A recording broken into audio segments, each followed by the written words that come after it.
If you've ever looked at investing and thought, I get the basics, but risk still feels confusing, you're not alone. Most people hear the word risk and instantly picture one thing: losing money. So they try to avoid risk by staying in cash, waiting for the right time, or only choosing things that feel safe. But that's not how wealthy investors think about it. They don't treat risk like a monster to run from. They treat it like a category problem. They ask a different question. What kind of risk is this? And what's the price of avoiding it? Because here's the part that quietly changes everything. Sometimes the biggest risk isn't the investment going down. It's building a life where your money never really grows. In a moment, I'm going to give you a calm way to understand risk that makes it feel simpler and more controllable, without predictions, without stock tips, and without trying to sound clever. And once you see it, you stop feeling like investing is a casino, and it starts feeling like a system you can actually navigate. This isn't financial advice. It's a simple educational breakdown of how investing actually works, explained clearly and calmly. Nothing here is about quick wins. Nothing here is about beating the market or trying to look smart. This is about understanding one of the most misunderstood parts of money: risk. Because most people don't struggle with investing because they're lazy or incapable. They struggle because they're using the wrong definition. They think risk means the chart goes down. They think safety means the number doesn't move. But in real life, risk has multiple forms. Some are loud and obvious, some are quiet and slow. And wealthy investors, whether you admire them or not, tend to get one thing right. They don't let a single scary word control their decisions. They break risk into parts, they separate feelings from facts, and they build habits that make mistakes less likely, not because they're fearless, but because they're structured. In a moment, I'll show you the exact mental shift that creates that calm. I'm going to break this into 3 parts. First, I'll explain what risk actually is, without jargon, using a simple mental model that makes it click. Not risk as danger, but risk as a trade-off. Second, I'll show you how wealthy investors tend to sort risk into categories, so they don't panic at the wrong time. This is where we'll go through a few realistic scenarios, things that happen to normal people, and you'll see what most people assume versus what's actually happening underneath. Third, I'll translate all of it into a calm way to behave with money so you don't sabotage yourself. Not tactics, not platforms, not predictions, just principles that reduce friction, reduce overthinking, and help you make fewer emotional decisions. And throughout the video, I'll keep looping back to one idea. You don't need to eliminate risk. You need to understand which risks you're taking on purpose and which risks you're taking by accident. Before we get into the categories, though, we have to fix the definition. Because once you change the definition, the fear starts to shrink. Let's start with the simplest version of risk. Risk is the chance that reality won't match your expectations. That's it. When you invest, you're making a deal with the future. You're saying, I'm willing to accept uncertainty now in exchange for a higher probability of growth over time. The key word is probability. Not guarantee, not certainty, probability. Now, most people hear that and think, so risk is just uncertainty. Yes, but the problem is we treat all uncertainty as if it's the same. Imagine you're planning a trip. There's uncertainty about traffic. There's uncertainty about weather. There's uncertainty about whether your phone battery will die. Those are all risks. But you don't treat them the same way. You don't cancel your entire trip because traffic exists. You build a buffer. You leave earlier. You charge your phone. You check the forecast. That's exactly how wealthy investors treat risk. They don't try to find a world with no uncertainty. They assume uncertainty is part of reality. So they manage it. Here's the first mental model. Risk is not a single thing. Risk is a bundle. And if you treat it like a bundle, you can handle it with more control. Now let's make this feel real. When most beginners think about investing risk, they picture one dramatic moment. A crash, a headline, a bad day. But most financial outcomes aren't decided in dramatic moments. They're decided in slow patterns. A person who plays it safe might avoid investing for years because they're waiting for certainty. That feels safe emotionally. But what's happening in reality is that they're taking a different risk. The risk of not participating in growth at all. In a moment, I'll show you how this plays out in real life, with a time-based illustration that makes the trade-off obvious. But before that, there's a concept you need, and it's a quiet one. There's a difference between volatility and risk. Volatility is movement, up and down. Noise. Risk is the probability of a bad outcome relative to your goal. Those are not the same. A thing can move around a lot and still be a reasonable long-term choice if your goal is long-term growth and you have a plan. And a thing can look stable, barely moving at all, and still be risky if it quietly fails to keep up with your life. So why do people confuse the two? Because humans feel risk through emotion, not math. When something drops suddenly, it feels like danger, even if the long-term probability hasn't changed much. And when something doesn't move, it feels safe, even if the long-term effect is slow decay. Wealthy investors in general train themselves out of this trap. Not by becoming robots, by using structure. Here's a second mental model that helps. Think of investing like crossing a river with stepping stones.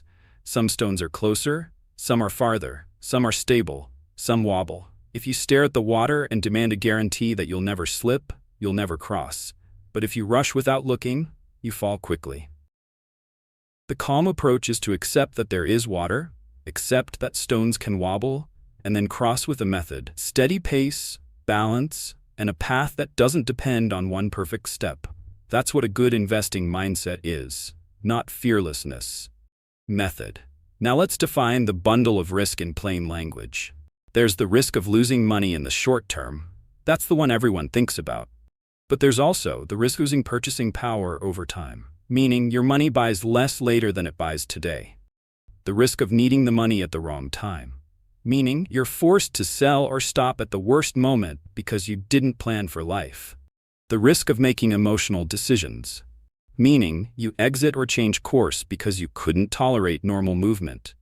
The risk of concentration, meaning too much depends on one thing going right. And the risk of not having a system, meaning you keep restarting from scratch, always reacting, never compounding. Notice what's happening here. Most people think risk is a property of the market.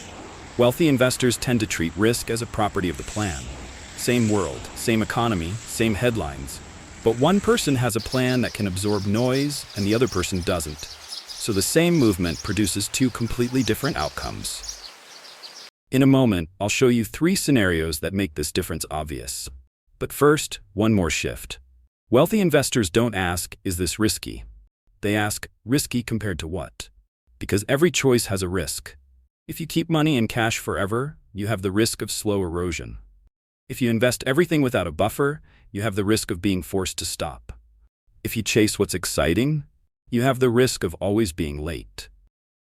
If you avoid decisions entirely, you have the risk of waking up later with regret.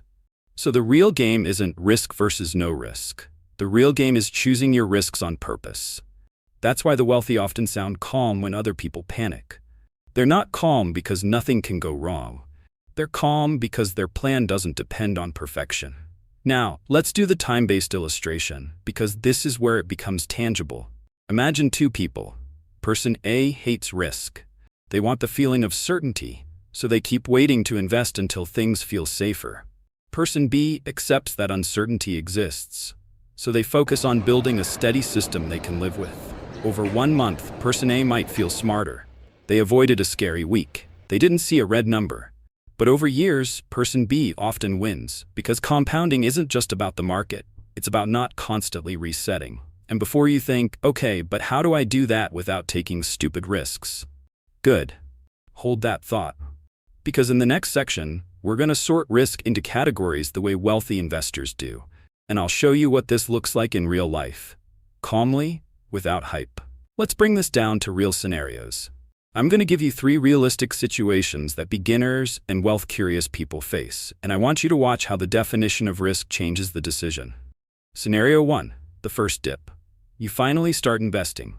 You've been thinking about it for months. You put money in, and then almost immediately, you see it drop. Not forever, just down. Most people assume, I made a mistake. They assume the drop is proof that investing is dangerous. What's actually happening? You're experiencing volatility, not failure. This is the moment where the market tests your emotional wiring. If your plan was built on the idea that the number should never go down, you'll panic, because your expectation was unrealistic. Wealthy investors assume the dip is part of the journey. They don't celebrate it, they just don't treat it as a verdict. In a moment, I'll explain why this matters more than it seems, because this one emotional moment often decides whether someone compounds for a decade or quits after a month. Scenario 2, the I need it soon problem. Someone invests money that they might need in the near future. A move, a change in income, a big expense. They don't plan for that. They just invest because they heard investing is good. Then life happens, and they're forced to pull money out at a time that feels awful. Most people assume investing failed me. But what's actually happening is not market risk. It's timeline risk. This is a huge one. Risk is not just what you invest in, it's when you might need the money. Wealthy investors are almost boring about this. They separate money by purpose. Some money is for soon, some money is for later, some money is for emergencies, some money is for long-term growth. They do that because it turns uncertainty into structure, and structure reduces panic. Scenario 3, the one big bet temptation. A person feels behind. They want to catch up fast. They see something exciting. They concentrate too much. Most people assume this is how you get ahead, because emotionally, big bets feel like progress. What's actually happening? Concentration risk is being disguised as ambition. Wealthy investors tend to grow wealth through survivability. They stay in the game. They don't need every decision to be genius. They need the overall system to avoid disaster. That's a different mindset entirely. Now, I want to add 2 clear mental models that wealthy investors use, often without even thinking about it. Mental model 1. Risk is what can break you, not what can annoy you, not what can scare you for a week. What can break you? Breaking you might mean forcing you to sell at the wrong time. It might mean putting you in a situation where one outcome ruins your plan. It might mean relying on a single fragile assumption. So they build around fragility. They choose positions and plans that can take hits without ending the story. Mental model 2. Volatility is the fee. In other words, movement is the price you pay to have a chance at long-term growth. Again, not guaranteed growth, but a higher probability over time. If you want the benefits, you accept the fee. The mistake is thinking you can get the benefits without paying the fee, because then, every time volatility appears, you feel cheated. But if you've already accepted it as the fee, you don't interpret it as personal failure. Now let's do a what people assume versus what's actually happening contrast in a way that makes it clean. People assume, if the price drops, it's risky. What's actually happening? The price dropping is normal movement inside a long journey. People assume, if the price doesn't move, it's safe. What's actually happening? It might be slowly losing purchasing power over time. People assume, risk means I could lose money. What's actually happening? Risk also means I could fail to reach my goal. People assume wealthy people avoid risk. What's actually happening? They avoid fragile plans. And this one matters a lot. People assume I need to be confident to invest. What's actually happening? You need a system that works even when you're not confident. Confidence is emotional, systems are structural. Now, here's the time-based illustration we teased earlier. Imagine you invest consistently for years. You will go through multiple uncomfortable periods. That's not negativity, that's reality. If you quit during the first uncomfortable period, you never reach the part where time starts doing heavy lifting. It's like planting a tree and digging it up every month to see if it grew. The risk isn't the soil. The risk is the digging. Wealthy investors understand this so deeply that they try to make digging harder. They reduce the number of decisions. They reduce the number of moments where panic can hijack the plan. Because they know the real enemy isn't the market, it's behavior. In a moment, I'll show you what this looks like in real life as a walkthrough, step by step. Not tactics, just the logic of how you set up a plan that doesn't require constant courage. But before we do that, there's one mistake that ruins this for most people. They try to solve risk with predictions. They want to know what will happen next. They want to avoid the next downturn. They want to time their entry perfectly. And the trap is that prediction feels like control. But in most normal investing journeys, prediction is not required. What's required is resilience. Not the dramatic kind, the quiet kind. The kind that comes from having a plan that doesn't depend on you being emotionally perfect. Wealthy investors accept that they do not control the future, so they control what they can. Their time horizon, their consistency, their diversification of outcomes, their buffer for life, their reaction speed, meaning they don't react instantly. They also understand that risk doesn't vanish when you refuse to look at it, it just changes form. If you refuse market risk entirely, you may increase the risk of stagnation. If you refuse volatility entirely, you may increase the risk of never starting. If you refuse discomfort entirely, you may increase the risk of never compounding. So the question becomes, what kind of discomfort are you willing to tolerate? The wealthy tend to tolerate short-term discomfort to reduce long-term regret. That's the psychological switch. And now we can move into section C, how to apply this in a calm, practical way that makes your behavior stronger, without giving you a checklist of apps, tickers, or moves. Let's translate everything into behavior, because once you understand risk properly, the goal is not to become bold. The goal is to become steady. Here's the calm principle to hold on to. A good plan makes normal market movement emotionally survivable. So how do you build that? First, you separate the purpose of money. Not in a complicated way, in a human way. Some money needs to be stable because life is real. Bills exist, plans change, emergencies happen. So the first layer of calm is having a buffer. Money that is not there to grow, it's there to protect your ability to keep going. This reduces timeline risk. And timeline risk is one of the most common reasons people panic.